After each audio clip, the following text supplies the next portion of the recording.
네, 이번 주 증시 테마부터 열겠습니다. 하루하루 시장에는 새로운 테마가 뜨고지고 있는데 어떤 테마가 뜰지를 미리 길목을 지킬 수 있다면 투자에 큰 도움이 될 겁니다. 그래서 미리 지킬 수 있는 그런 테마가 무엇인지 알아보는 시간인데요. 오늘은 운송업종에 대해서 살펴보겠습니다.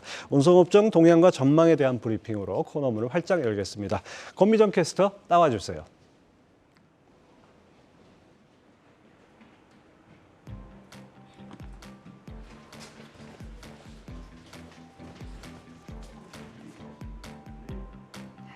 코로나가 끝난 후 맞은 첫 번째 봄, 3년간 떠나지 못한 사람들이 비행기를 타고 떠나고 있습니다. LCC, 저가 항공사들도 이 봄을 만끽하고 있는데요. 오늘은 오랜 동면에서 깨어난 LCC 산업 동향을 알아봅니다. LCC의 주 매출처는 바로 일본과 동남아 노선입니다. 지난해 10월 일본이 무비자 관광을 허용하면서 눌려있던 저가 항공의 수요가 폭발적으로 늘었습니다. 1월과 2월에는 동남아 수요도 커지면서 이른 봄을 맞았는데요.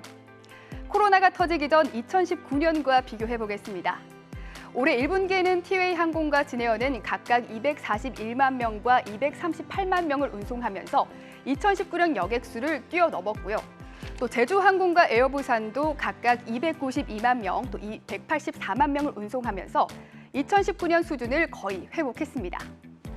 특히 일본 노선은 항공 편당 여객수가 사상 최고치를 기록하면서 운임 상승도 함께 나타났습니다. 이렇게 수송량 증가와 함께 고운임이 지속되면서 이익 증가세가 매우 강하게 나타났습니다. 지난해 4분기 15개 분기 만에 흑자 전환에 성공한 제주항공 또 진에어에 이어서 이번 1분기에는 티웨이 항공과 에어부산도 드디어 분기 흑자 전환이 예상됩니다. 최근 업계에서는 이번 1분기에 역대 최고 수준의 흑자도 기대하고 있습니다. 그렇다면 2분기는 어떨까요? 아쉽게도 2분기는 계절적 비수기 탓에 1분기의 호황에서는 조금 물러날 거란 평가입니다. 앞서 말씀드린 것처럼 LCC 항공사의 주요 매출은 일본과 동남아 노선인데요. 하지만 동남아 노선의 경우 계절의 영향을 크게 받아 이미 3월부터 수요가 크게 떨어졌습니다. 지난 3월 동남아와 동북아 지역의 여객수는 97만 명이었는데요. 전월의 104만 명 대비 약 7.4% 줄었습니다. 또 높은 유가와 환율의 영향도 무시할 수 없죠. LCC들은 1분기 호실적을 연간 흑자 전환으로 이어나가기 위해서 전략을 세우고 있습니다. 업계 1위인 제주항공은 현재 중단거리 노선을 강화합니다.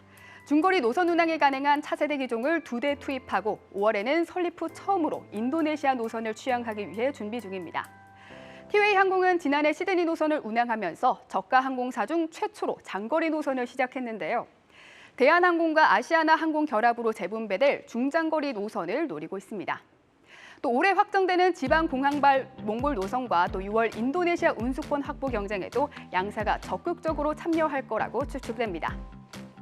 또 진에어와 에어부산도 각각 새로운 항공기 2대를 들여옵니다. 특히 진에어는 대한항공의 아시아나 항공 인수가 확정되면 진에어도 에어서울과 에어부산을 통합해 기업 가치를 높일 거라는 전망도 있죠. 정책적으로 기대되는 점은 중국 단체 관광객 비자 발급입니다. 2분기에 진행된다면 저가 항공사의 실적에도 도움이 될 예정입니다. 저가 항공사들이 오랜 겨울을 깨고 크게 날아올랐던 1분기입니다. 2분기에도 흑자 비행을 이어갈 수 있을지 함께 지켜보시죠.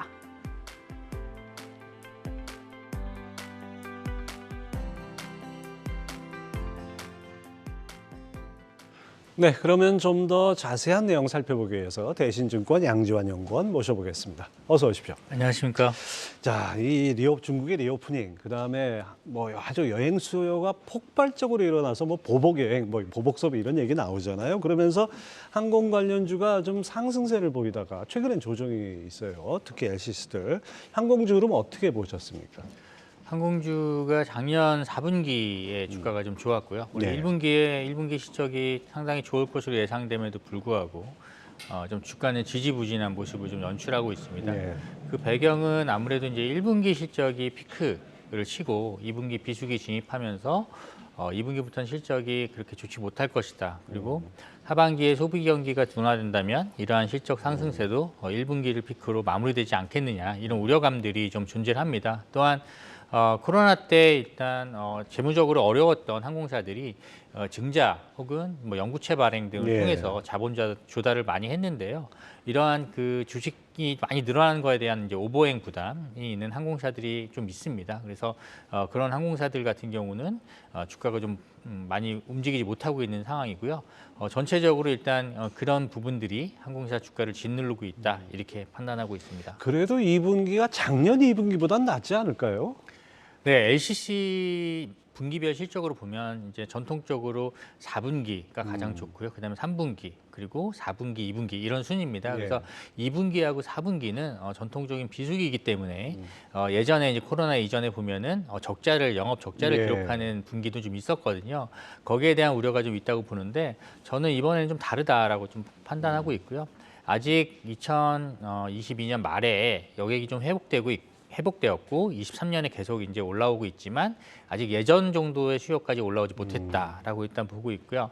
특히나 이제 입국자 같은 경우는 저희가 2022년도에 입국자가 예전에 비해서 한 20% 정도 수준에 머물고 있습니다. 그거는 아무래도 우리나라 입국자의 한 80%를 차지하는 부분이 중국, 일본, 동남아인데요.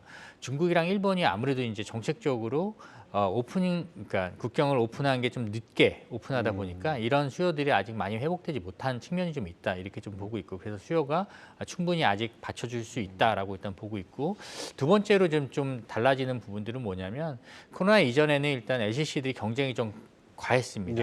네, 그래서 이스타항공이 이제 그 파산을 했고요. 그래서 저희가 2018년하고 지금 2023년도 LCC들의 기재를 좀 비교를 해보면 그때보다 지금 한 20% 이상 항공기 대수가 많이 감소한 상황입니다. 그래서 공급적인 측면에서도 예전보다 상당히 부담이 좀 덜하다 이렇게 좀 보고 있습니다. 그때 왜 코로나 때는 정말 힘드니까 대한항공, 아시아나항공 할 거 없이 막 여객기를 개조해가지고 화물 운송하고 그러지 않았어요? 다시 여객기로 바뀌고 있습니까? 네, 대한항공하고 아시아나 같은 경우 이제 여객기, 이제 화물 전용 여객기라는 것을 일단 뭐 개조해서 운항을 했었는데 이제 코로나가 다 거의 풀렸기 때문에 그런 여객기들은 다 정상적으로 여객 쪽으로 이제 투입되고 있는 상황이라고 보시면 될 것 같습니다. 근데 하여튼 뭐 이렇게 위드 코로나가 돼도 화끈하게 수요가 늘어나는 것 같진 않은 중국도 리오프닝을 한다 해도 화끈하게 올라오진 않는 것 같은 느낌이어서 좀 서서히 회복될 것이다 이렇게 봐야겠네요. 네네네. 자, 그러면 항공주 중에서도 좀 우열이 있을 것 같은데요. 토픽을 꼽으신다면? 저는 이제 진에어를 가장 좋게 보고 있는 상황입니다.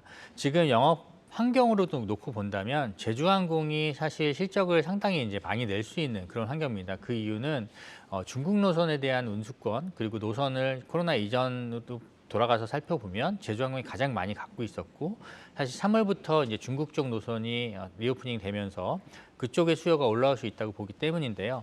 다만 이제 제주항공 같은 경우는 KDB 산업은행을 대상으로 해서 전환사채를 찍은 게 있습니다. 그래서 그 전환가액이 13,700원에서 13,900원 정도 되는데 그 잠재 물량이 한 550만 주 정도 대기하고 있습니다. 그런 오버행 때문에 사실 실적은 제주항공이 진에어보다 훨씬 더 좋을 걸로 예상이 되지만 밸류에이션이라든가 오버행 이런 것들이 없는 진에어가 아무래도 좀 유리하지 않을까 이렇게 판단하고 있습니다. 양 의원님 리포트를 보니까 올해 진에어가 1분기 영업이익이 그 시장 기대치를 상회하는 거는 물론이고 사상 최대라 그러는데 어떤 배경이 있는 겁니까? 일단 진에어 같은 경우가 사상 최대 분기 영업이익 냈을 때가 2017년, 18년 1분기 그때 이제 500억 초반 정도 냈었는데 저희가 이번 2023년 1분기 실적이 그때를 좀 넘어설 것이다 이렇게 보고 있고요. 그렇게 보는 배경에는 올해 1, 2월 달에 상당히 동남아 노선 상당히 좋았습니다. 그 진에어가 이제 동남아 노선에 일단 익스포저가 상당히 높고 일본 노선 같은 경우도 작년 12월부터 상당히 좋았기 때문에 동남아 일본 쪽의 어떤 수요가 상당히 좋았는데 과거 대비해서 그때랑 비교해 보면 일드, 그러니까 항공 운임 자체가 많이 높은 상황입니다. 그래서 그때보다 더 좋은 수익성을 기록할 것으로 전망하고 있습니다. 과거에는 워낙 경쟁이 치열하다 보니까 정말 싼 항공권이 꽤 있었는데 요즘은 웬만큼 줘야 갈 수 있는 그런 상황이죠. 네, 최근에 이제 2분기 들어서면서 일부 노선을 중심으로 이제 할인 티켓들이 좀 나오고 있는데 특히 이제 중국하고 동남아 쪽 같은 경우 할인 티켓이 좀 나오고 있습니다. 근데 그런 부분들은 이제 복항을 하면서 하면서 예. 운항을 재개하면서 아니면 증편을 하면서 수요를 이끌어내기 위한 항공사들의 마케팅이라고 좀 보시면 될 것 같고요. 아마 핵심 노선에서는 여전히 예전 대비해서 상당히 높은 운임이 지금 유지되고 있다 이렇게 보시면 될 것 같습니다. 예, 그렇군요. 자, 진에어 목표 주가와 투자 전략 어떻게 잡아야 될까요? 네, 진에어 목표 주가는 25,000원 제시하고 있고요. 올해 이익 추정치에 이제 PER 10배 정도를 부여했다고 보시면 될 것 같고요. 전략은 저는 LCC들이 뭐 계절적으로 분명 뭐 부침은 있겠지만 올해 계속적으로 YOY로는 실적이 계속 개선되는 흐름이 나타날 수 있다고 보고 있고 내년까지도 좀 좋은 흐름이 이어진다고 보기 때문에 조정 시마다 비중 확대해서 바이앤홀드 전략으로 가는 게 맞다 이렇게 보고 있습니다. 오히려 2분기 비수기에 오히려 좀 기회를 보는 네, 그런 그리고 상황. 이제 5월달에 저희가 이제 연휴가 또 그렇죠. 3일 연휴가 이제 예. 세 차례나 있고 예. 일본에 이제 골든위크가 시작되기 때문에 아무래도 일본 입국자들이 아직까지 완전히 올라오지 못했거든요. 그래서 이번 5월달에 좀 상당히 좀 좋은 실적을 기대해 보고 있습니다. 예, 그렇군요. 자, 제주항공 오보행 이슈가 있긴 하지만은 1분기 실적이 역시 컨센서스를 상회할 것이다. 네. 그리고 2분기에는 중국 노선 수요 증가가 기대된다 이렇게 보셨던데요. 이 추가로 좀 설명을 해주시죠. 제주항공이 4분기에 이제 187억 정도의 영업이익을 냈었는데요. 거의 대부분 12월 달에 거의 이익을 냈다고 좀 보고 있고요. 근데 4분기 대비해서 지금 1분기에 제주항공의 국제선 여객 수송객이 약간 57% 정도 늘어났습니다. 그러니까 뭐 12월 곱하기 그냥 3 하더라도 일단 500억 후반 정도가 나오는 데다가 거기에 수요가 일단 50% 이상 증가를 했기 때문에 아마 사상 최대 지금 컨센 대비해서는 약 20% 정도 상회하는 실적을 낼 수 있지 않을까 이렇게 전망하고 있습니다. 하여튼 LCC들이 살아나니까 좀 반가운 소식인 것 같습니다. 제주항공 목표 주가와 투자 전략을 어떻게 잡아야 될까요? 네, 제주항공은 저희가 이제 지금 현 주식수에 전환 가능 물량 550만 주를 추가해서 그걸 유통 주식으로 감안해서 이제 밸류에이션을 했고요. 예. 기내하고 마찬가지로 PER 10배 정도 부여해서 19,000원 제시하고 있는 상황입니다. 네, 그렇군요. 자, 해운 쪽도 한번 살펴볼까요? 벌크선 운임 표시하는 발틱 운임 지수 지난 2월에 최저점 찍은 뒤에 계속 상승하고 있어요. 5월 중순까지 이거 BDI가 계속 상승할 것이라는 예측이 나오는데 이거 어떻게 보십니까? 네, 저희도 그렇게 보고 있고요. BDI가 사실 530포인트를 2월 16일 날 기록을 하고 3월 16일 뭐 1,600포인트 이상까지 갔다가 최근에 이제 1,400에 1,500포인트 정도에 머물고 있습니다. 지금 3월 중국 PMI가 좀 잘 나오고 있고 중국 네. 건설 관련 지표들이 좀 호전되는 모습들이 좀 확인되고 있습니다. 물론 중국은 좀 지켜봐야 되겠지만 기본적으로 일단 2분기 같은 경우는 남미 곡물 출하 시즌입니다. 그래서 예. 남미 쪽에서 이제 소이빈이나 코온 같은 곡물들이 4월달, 5월달에 본격적으로 수출되는데 USDA에서 전망한 데이터를 보면 작년 대비 올해에서 그쪽 관련 곡물 수출이 20% 이상 늘어난다고 좀 전망을 하고 있습니다. 그래서 곡물 관련 이런 수출 물량이 늘어나게 되면 아무래도 이제 파나막스급 쪽, 그다음에 수프라막스급 시황에 좀 도움이 된다고 좀 보고 있고 여기에 이제 중국이 조금 더 분발을 해준다면 이번 2분기 5월까지는 BDI는 상승한 흐름이 이어지지 않을까 이렇게 전망하고 있습니다. 이 BDI하고 컨테이너 운임하고는 뭐 다르게 움직이죠, 완전히. 네, 뭐 경기에 영향을 받는 거는 맞지만 기본적으로 섹터 수급, 그러니까 섹터에 신조가 얼마나 들어오고 노후선이 얼마나 해체되느냐에 따라서 수급이 결정되는데 그런 부분 때문에 이제 다르게 움직일 수 있다 이렇게 보시는 게 맞습니다. 자, 이 벌크선 관련하면 뭐 우리나라에서 패노전이 대표적일 것 같은데요. 1분기 실적을 저점으로 2분기부터는 점진적으로 개선될 것이다 이렇게 전망하셨어요. 어떤 배경에서 그렇죠? 네, 1분기는 아무래도 좀 시장 기대치를 하회하는 실적을 낼 것으로 저희가 전망을 하고 있습니다. 지금 컨센서스 영업이익이 한 1,200억 정도 수준인데 아마 1,000억 내외 정도 나오지 않을까 좀 이렇게 보고 있고요. 그렇게 보는 이유는 1월달, 2월달에 평균 BDI가 이제 1,000포인트 언더에서 예. 이제 기록을 했는데 아무래도 이제 사선이라든가 오픈 사선, 그러니까 계약으로 묶여 있지 않은 오픈 사선, 그리고 장기용 선선 같은 경우 1, 2월 달에 운영상에 있던 로스가 좀 발생할 수밖에 없는 예. 그런 환경이었기 때문에 1분기가 좀 부진할 걸로 좀 보고 있고요. 다만 3월 달부터 어쨌든 뭐 BDI 평균으로 본다면 1,400 이상을 좀 기록을 하고 있는 상황이고 예. 4월, 5월 달에는 시황이 좀 더 좋아질 걸로 예상을 하고 있기 때문에 실적은 1분기가 저점이다라고 일단 생각을 하고 있고요. 건화물 시장은 뭐 좀 중장기적으로 좀 좋아진다고 좀 보고 있기 때문에 계속적으로 가져가셔도 될 걸로 생각하고 있습니다. 네.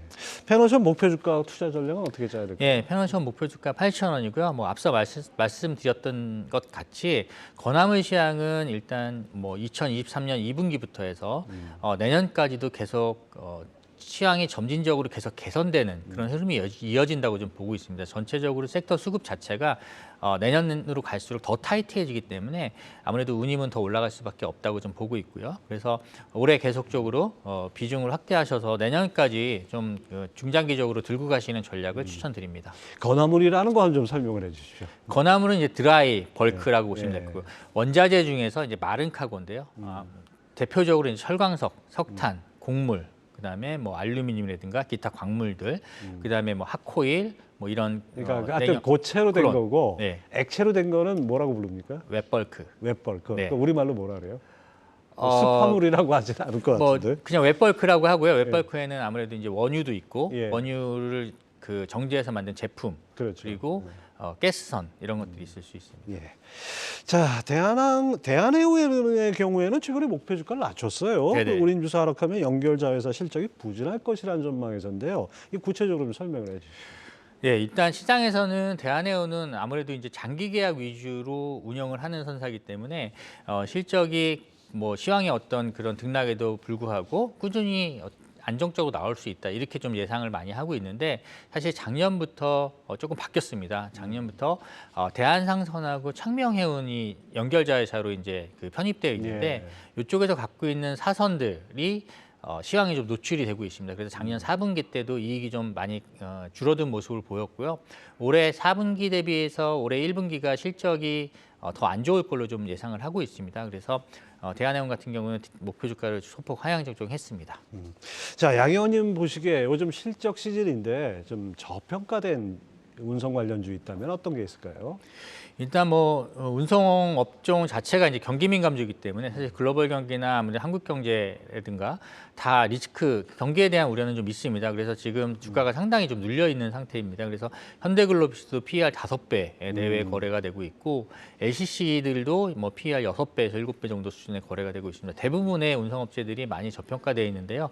아무래도 이제 과거에 받았던 밸류에이션 대비 가장 많이 저평가되어 있는 거는 현대글로비스라고 일단 좀 보고 있고요. 그래서 1분기 실적이 좀 지나면서부터 환율에 대한 우려, 그다음에 컨테이너 운임 하락에 대한 우려 이런 부분들이 좀 상쇄가 되고 나면 2분기부터는 글로비스도 좀 올라갈 수 있다 이렇게 좀 보고 있고요. 좀 경기에 대한 어떤 희망적인 그런 뉴스가 나오면 운송업체들의 전반적인 이런 저평가 그런 흐름이 좀 개선되지 않을까 이렇게 전망하고 있습니다. 요즘 하도 뭐 특정 섹터로 이게 자금이 몰리다 보니까 이 PER이 좀 흔들리는 것 같아요. 네. 이게 투자 지표로서 일관되게 보기가 좀 어려운 것 같은 느낌도 듭니다. 자, 지금까지 대신증권 양지환 연구위원 함께했습니다. 말씀 감사합니다. 감사합니다.